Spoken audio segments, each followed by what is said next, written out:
Hey everyone, it's Don from Crux Terminatus, and this week I've got Marneus Calgar and the Victrix Honor Guard. So this was something that's been sat on my shelf for quite a while.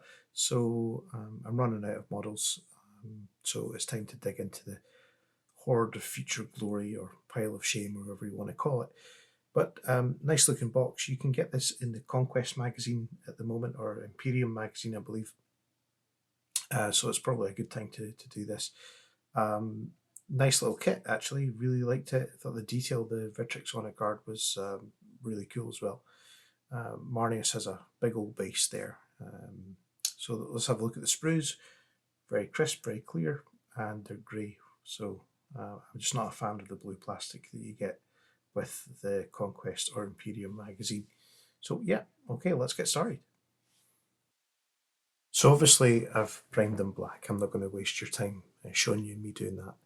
One thing that I've discovered to my cost in the past is if you try and paint things on the sprue or in separate parts and you're doing something like a cloak, you never get the folds in the fabric to match up. So what I decided to do here was try and just tack them on with blue tack, which didn't work, and then some super glue, just enough to hold it in place, which would allow me to get the colours right, but also allow me to snap them off later on and get into the detail, because there's a lot of detail in the background there.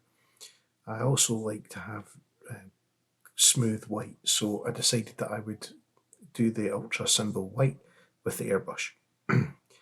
The red, well, I tried to put a zenithal highlight on it on the cloak. It didn't really work that well, but do you know what? It works out in the end, so it's all fine. But it's basically a sort of dark red colour here.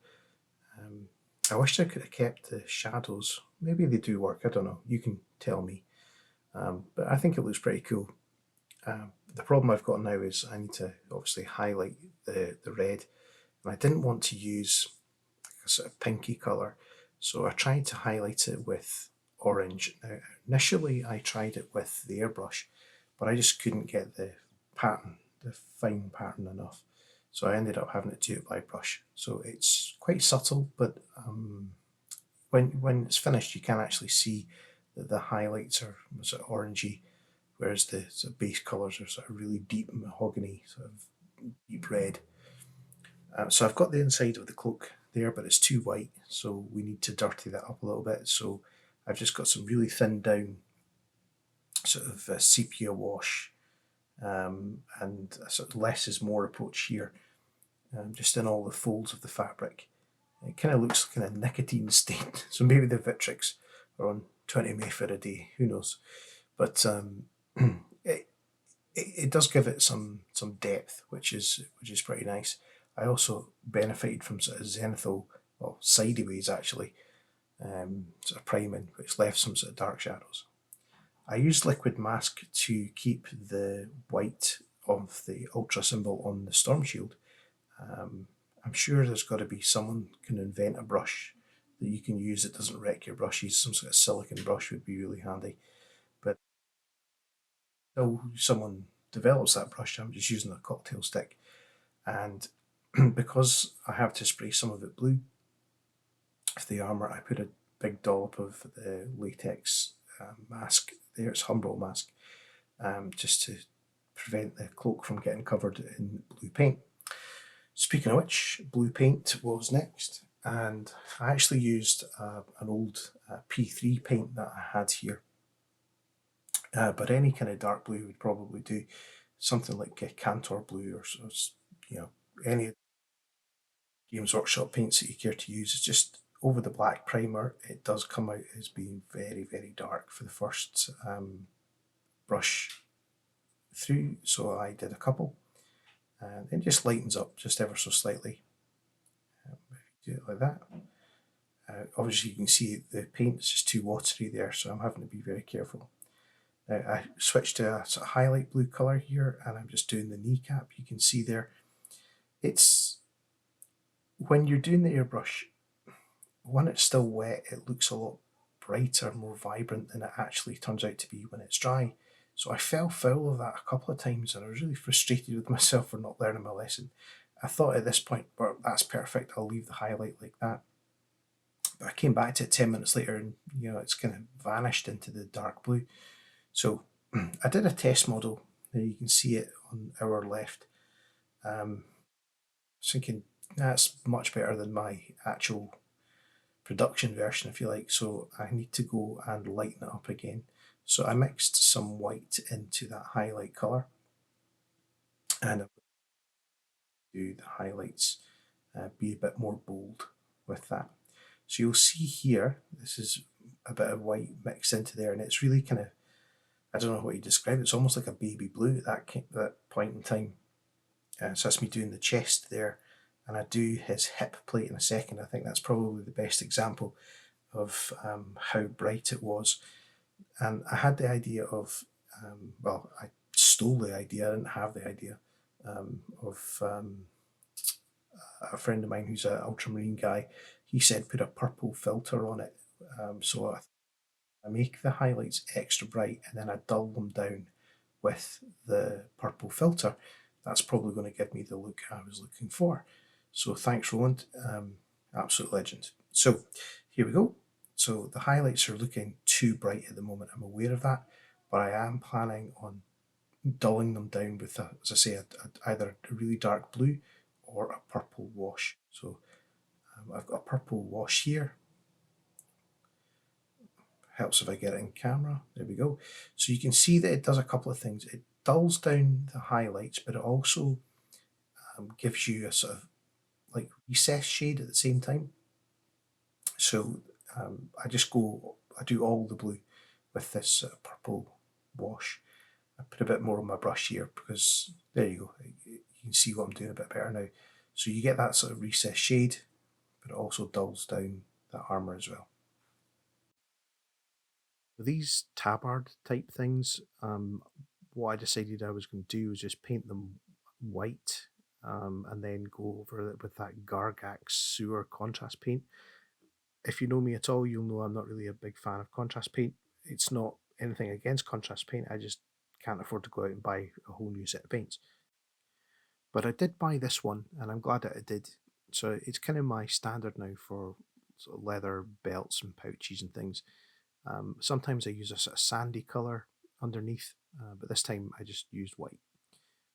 So don't be shy, get it, slather it on there, and you sort of get the edge highlights for free. I did later go on and sort of overpaint the edge highlights with a sort of sandy colour. Oh no, what was it called? Hold on a second. It's called Scrag Brown. That was the colour I highlighted them because it wasn't giving me quite the edge highlighting that I wanted. So just make sure you're aware of that. And if you put some movement across the big panels, it can give you some sort of scratchy type looks. So now all the blue's done, I'm going to do all the gold. Now there is a load of gold on these models because they're bling boys, aren't they? So just Retributor armor and a couple of thin coats of that, and what's it called? Agrax Earthshade wash over the top. Just make sure you dot the rivets to give you that nice burnished gold colour. So I did all the armour joints with whatever the lead belcher equivalent is these days, and then washed them with liquid talent, Nuln Oil, and then did all the gold details on the models and the storm shields. You can see I took the mask off the storm shields, and it gives you a really smooth white if you can do it with an airbrush, because white is a real nemesis for me. I just can't stop putting texture on things. And a change to the box art, I decided to paint the laurel wreath green and then highlighted it with a couple of lighter greens as we went up. And this is pretty much it. I'm just almost at the end now, so I'm just putting the little decorations on, and it's in for the sort of final assembly stage. You can see I did some sort of parchments and stuff on his tabards section as well. If I had my time again, I think, do you know what? I think I would just build the models and then paint them.